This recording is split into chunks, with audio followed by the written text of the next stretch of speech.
আগে আমরা দেখেছি মন্ত্রী মিনিস্টার ফোন করতেন, সামন করতেন, এবং সবচেয়ে যে ন্যাক্কারজনক ছিল যে যেগুলো এজেন্সি যার ন্যাশনাল সিকিউরিটি নিয়ে কাজ করার কথা ছিল তারা অযাচিতভাবে সাংবাদিকদের কাজে হস্তক্ষেপ করতেন, ডিজিএফআই করতেন, ডিবি করতেন, অনেক সময় সিটিডিসি করতেন।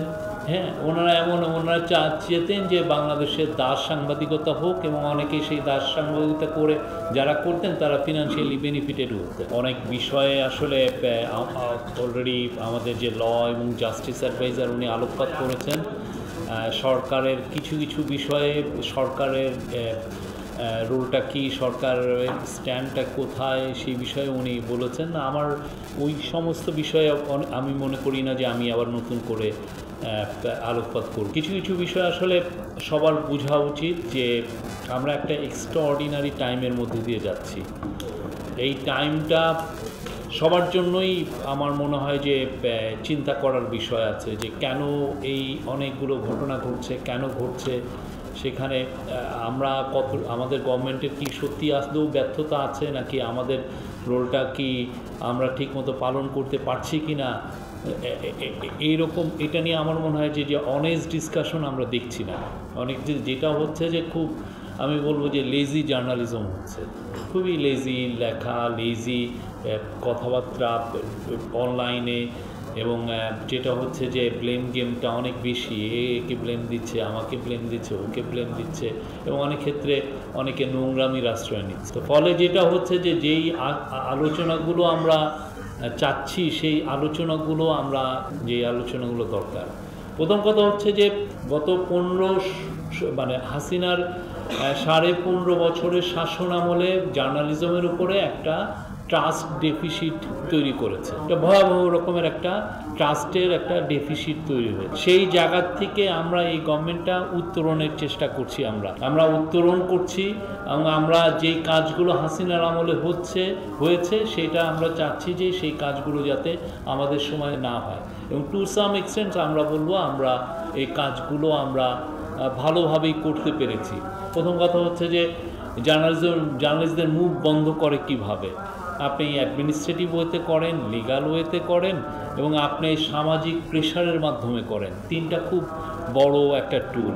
আমরা অ্যাডমিনিস্ট্রেটিভ কোনো টুল ইউজ করছি না যে মানুষের কোনো জার্নালিস্টের মুখটা বন্ধ করার জন্য। অ্যাডমিনিস্ট্রেটিভ ওয়ে কি, সেটা হচ্ছে আগে আমরা দেখেছি মন্ত্রী মিনিস্টার ফোন করতেন, সামন করতেন, এবং সবচেয়ে যে ন্যাক্কারজনক ছিল যে যেগুলো এজেন্সি যার ন্যাশনাল সিকিউরিটি নিয়ে কাজ করার কথা ছিল তারা অযাচিতভাবে সাংবাদিকদের কাজে হস্তক্ষেপ করতেন, ডিজিএফআই করতেন, ডিবি করতেন, অনেক সময় সিটিডিসি করতেন।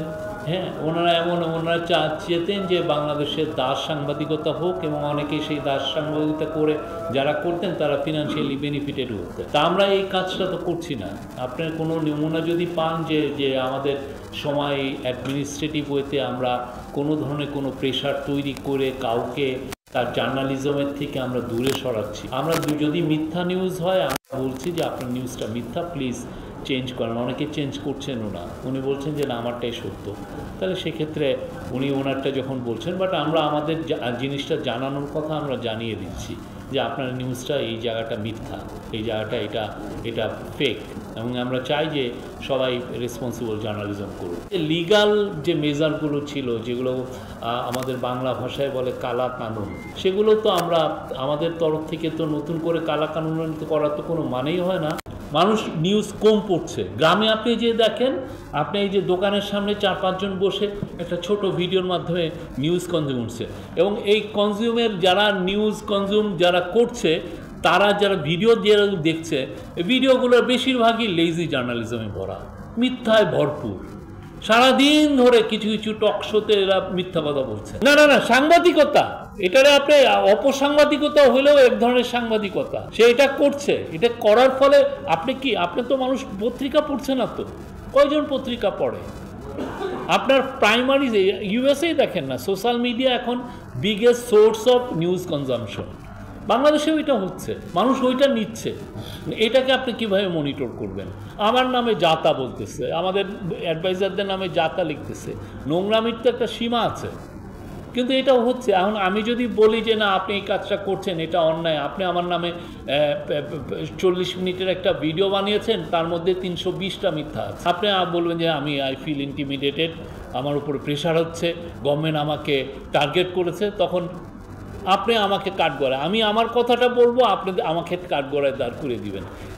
ফলে আপনি যেটা বলছেন যে জার্নালিস্ট প্রোটেকশন অর্ডিন্যান্স, আমরা মনে করি এটার দরকার আছে। অ্যাট দ্য সেম টাইম আপনার অপসাংবাদিকতার দ্বারা যারা ক্ষতিগ্রস্ত হচ্ছে তাকে আপনি কিভাবে প্রোটেকশন দিবেন, তার প্রোটেকশনটাও তো আপনার চিন্তা করা উচিত।